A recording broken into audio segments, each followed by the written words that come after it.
مستقبل البي سي هينافس ابل بعد اللي عملته انفيديا النهارده باطلاق شريحه مجنونه حرفيا، وهي الار تي اكس سبارك.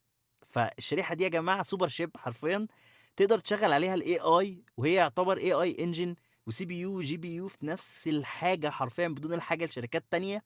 شريحه جباره مجنونه، 128 يونيفايد ميموري. كل حاجه حرفيا فيها ما فيهاش اي مشكله ان انت تشغل عليها اي اي ايجنت محلي لوكال عليها، مش محتاج اصلا تكون سيرفيس بره مثلا، لا انت بتشغل عليها اي اي ايجنت يقدر يتصرف ويعمل لك كل حاجه. بيقول لك في المؤتمر بتاعها ان دي اقوى حاجه تشغل كل حاجه انتجتها البشريه لغايه دلوقتي. تقدر ترندر فيديوهات 12K، تطلع فيديوهات 12K وتطلع فيديوهات من الاي اي 4K. شريحه مجنونه. فهنشوفها السنه دي في لابتوبات وزنها قليل. فتقريبا دي اول سنه في حياتنا هنشوف منافسه للماك بوك، والمنافسه هتكون مشتعله قوي لان دي المنافس كده الشرس لابل سيليكون بتاعت ابل، اللي هي سلسله الامات بقى، الام 3 والام 4 والام 5 والحاجات دي.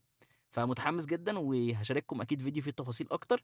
ده تغطيه سريعه لان الاطلاق النهارده ده ثوري بمعنى الكلمه.